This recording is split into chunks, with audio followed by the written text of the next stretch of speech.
नमस्कार दोस्तों। UPPCS prelims के लिए 35 वर्षों वाली सीरीज़ चल रही है।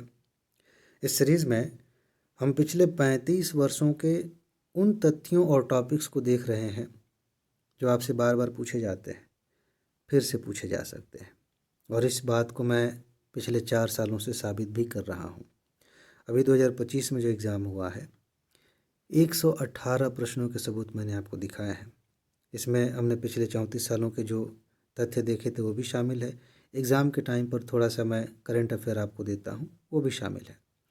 अभी तो एक नई चीज़ हमने इसमें ऐड की है कि अब आपको फैक्ट बुक के नाम से नोट दी जाएगी। बहुत ही संक्षिप्त में हर विषय के वो तथ्य जो आपको याद होने चाहिए, रटे होने चाहिए, वो अलग से आपको दी जा रही है इसी सीरीज़ में, ताकि आप 2026 में सिर्फ इसी के दम पे, सिर्फ इतना ही पढ़ के आराम से प्रीलिम्स क्वालिफाई कर सकें। हाँ, अपना बेसिक भी थोड़ा देख लीजिएगा, क्योंकि बेसिक क्लियर रहता है तो क्वेश्चन समझ में आता है। फिलहाल आगे बढ़ते हैं। एक चीज़ मैं आपको याद दिला दूं, इसकी नोट आप ले सकते हैं तुरंत। व्हाट्सएप नंबर आपको दिया गया है, कमेंट में भी देख सकते हैं, डिस्क्रिप्शन में भी, उस पर मैसेज करिए, तुरंत नोट लीजिए, जल्दी से तैयार कर लीजिए, क्योंकि यह आपकी सफलता का आधार है। इसके बिना सिलेक्शन नहीं होगा। आज का जो टॉपिक आप देख रहे हैं 2025 में पूछा गया था और बार बार पूछा जाता है। यूपीएससी ने भी खूब क्वेश्चंस पूछे हैं। छोटा सा टॉपिक है, 1 पेज का टॉपिक है, और बार बार क्वेश्चंस यहाँ से आ रहे हैं। फिलहाल जिस एंगल से पूछा गया था 2025 में, उसी एंगल से एक बार देख लेते हैं। एक चीज़ जो आपसे पूछी जाती है, ये तो इसका क्या अर्थ है वो नहीं पूछा जाएगा। शुरू में 8 अनुसूचियाँ थीं, पूछा गया है पहले भी। अभी कितनी हैं? कई सारे संशोधन किए गए, अब ये बढ़ के 12 अनुसूचियाँ हो गई हैं। अनुसूचियों में अलग अलग प्रावधान किए गए हैं, उसमें सूचनाएं, किसी में भाषाओं के बारे में बातें आपको मिल जाएंगी, किसी में कुछ ऐसे कानून हैं जिन पर सुप्रीम कोर्ट हस्तक्षेप नहीं कर सकता, भूमि से संबंधित कानून हो सकते हैं, वो है। दल बदल का है, और भी चीज़ें हैं, तो कैटेगराइज कर दिया गया है, बहुत सारे प्रावधान हैं। वही सब अनुसूचियों के रूप में आपको दिखता है। असली सेक्शन यहाँ पर है जहाँ से क्वेश्चंस पूछे जाते हैं। 7वीं अनुसूची खूब पूछी जाती है, फिर पूछ ली गई थी।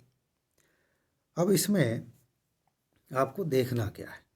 सबसे पहले तो मिलान करने के लिए पूछ लिया जाता है, तो यही है, यहाँ से आप मिलान करके सही उत्तर तक पहुँच जाते हैं। इसमें संघ, राज्य और समवर्ती सूची शामिल है। इसका क्या मतलब है? 3 सूचियाँ बनाई गई हैं, संघ सूची, राज्य सूची और समवर्ती सूची। इसमें क्या होता है कि लिस्ट दे दी गई है, जैसे यहाँ पर देख लीजिए, संघ सूची है, इसमें लिस्ट दी गई है उन मामलों की जिस पर संसद कानून बना सकती है। किसी भी राज्य की विधायिका उस पर कानून नहीं बना सकती। इसी तरह से राज्य सूची दी गई है कि इस पर अलग अलग राज्य अपनी सुविधा के अनुसार अपने क्षेत्र की आवश्यकताओं को ध्यान में रखते हुए कानून बना सकते हैं। ठीक है, केवल राज्य विधानमंडल ही इस पे कानून बना सकते, जैसे पुलिस व्यवस्था है, सार्वजनिक व्यवस्था है। लेकिन थोड़ा सा यहाँ पर आप देखेंगे, जब गहराई से पढ़ेंगे और भी चीज़ें जानेंगे तो पता चलेगा, कुछ ऐसी परिस्थितियाँ बनती हैं जब यह शक्ति केंद्र के पास चली जाती है। जैसे मान लीजिए राष्ट्रीय आपातकाल लागू है, तो उस समय राज्य विधानमंडल की जो शक्ति है वो भी संसद के पास चली जाती है। उस समय राज्य सूची के विषय पर संसद कानून बना सकती है, और भी कुछ मामले, अंतर्राष्ट्रीय मामलों को लागू करना हो, इस तरह की चीज़ों के लिए। समवर्ती सूची में क्या मामला है भाई? जैसे वन से संबंधित है, विवाह से संबंधित मामला है, शिक्षा है, और भी बहुत सारी चीज़ें हैं। कुछ ऐसे मामले होते हैं जो राष्ट्रीय स्तर पर भी महत्वपूर्ण है, मतलब केंद्र सरकार के हस्तक्षेप की आवश्यकता है, और लोकल लेवल पे, राज्य के स्तर पर भी उस पर विशेष ध्यान दिए जाने की ज़रूरत है, तो दोनों कानून बना सकते हैं। कई सारे ऐसे, जैसे वन का ही मामला देख लीजिए, बहुत सारे राज्यों में राज्य सरकारों ने अपने कानून बना रखे हैं, और वन संरक्षण के लिए केंद्र सरकार ने भी कानून बना रखे हैं। ठीक, तो ये कुछ चीज़ें हैं। इसमें एक चीज़ आप याद रखिएगा, आगे नोट में शायद आपको कहीं मिल भी जाएगा, फैक्ट बुक में तो देना ही है, ये लिस्ट आपको थोड़ा विस्तार से पढ़ लेनी चाहिए, क्योंकि यूपीपीसीएस में कई बार ऐसे क्वेश्चन पूछ लिया, कौन सा इसमें समवर्ती सूची में शामिल पिछले साल ही पूछा गया था। कौन शामिल है कौन नहीं है, ये लिस्ट मैं आपको दूंगा फैक्ट बुक में, ठीक है ना, उसे अच्छे से तैयार कर लीजिएगा। इसके बाद 8वीं अनुसूची, इसमें संविधान में मान्यता प्राप्त भाषाओं की सूची दी गई है। ये 2025 में 2 बार पूछा गया है, एक बार झुंड में, मतलब झुंड नहीं करना चाहिए, 4 ऑप्शंस के साथ, और एक बार अलग से 8वीं अनुसूची पूछी गई है 2025 में। उसके पहले भी कई बार आया। तो फिलहाल अभी इसी सीरीज़ में एक और टॉपिक आएगा, मैं आपको विस्तार से बताऊंगा इसके बारे में।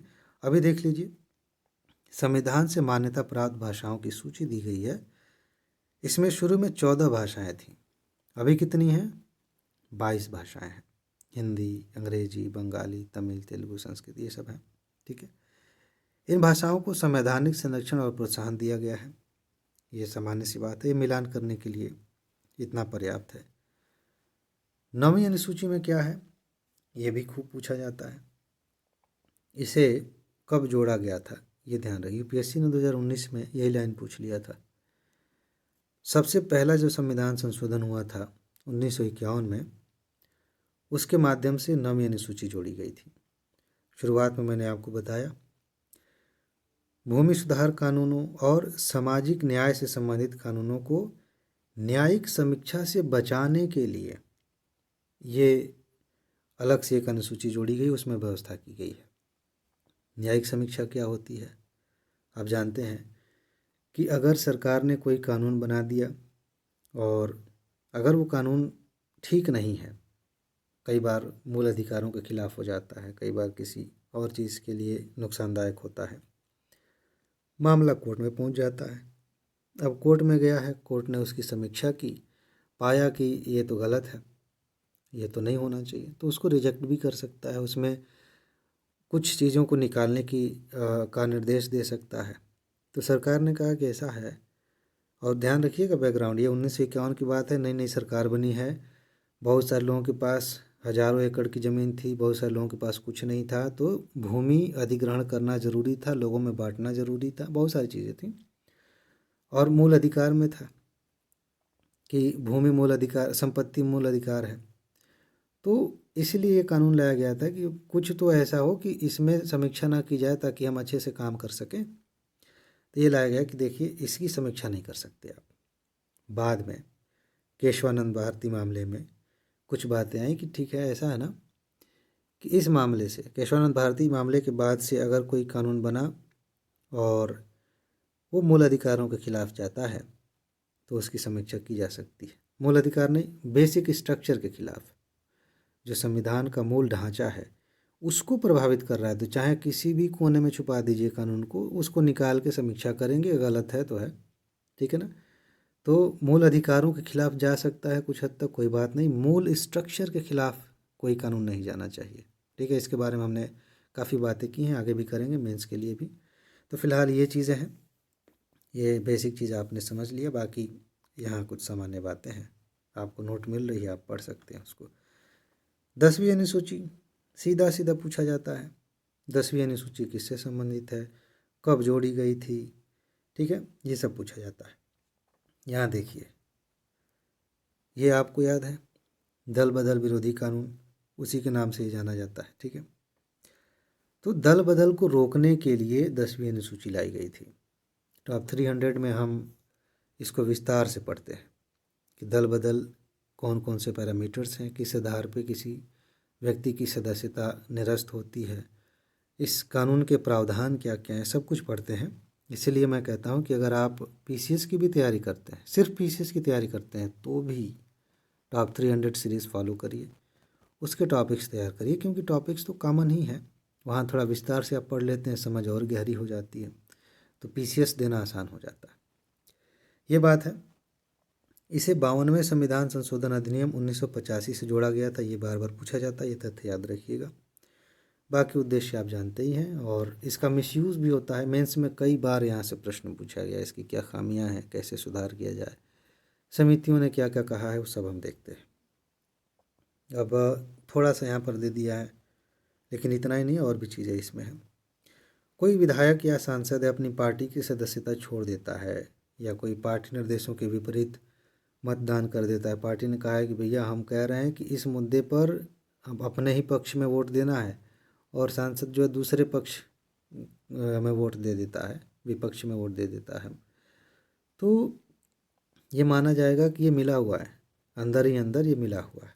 ठीक है, तो उसे अयोग्य घोषित किया जा सकता है। और भी चीज़ें हैं, बहुत सारी चीज़ें हैं कि अगर आप चुन के आए हैं उसके कुछ अलग है, निर्दलीय चुन के आए हैं उसका कुछ अलग है, सब वो पढ़ेंगे हम विस्तार से। नोट आपके पास है तो आप अच्छे से उसको पढ़ सकते हैं। तो कितना समय हो गया, इसमें इतना रहने देते हैं। ठीक है, इसके बाद अगला टॉपिक हम पढ़ेंगे। फिर से मैं आपको याद दिला देता हूँ, जल्दी से जाइए नोट लीजिए, तुरंत उसे तैयार करिए, बार बार रिवाइज करिए, फिर देखिए आप कितनी आसानी से प्रीलिम्स क्वालिफाई करते हैं। तो आज बस इतना ही है। अपना ख्याल रखिए, खुश रहिए, मस्त रहिए, मुस्कुराते रहिए, जल्दी से सफल होइए और ज़िंदगी को एंजॉय कीजिए। आगे मिलते हैं, नमस्कार।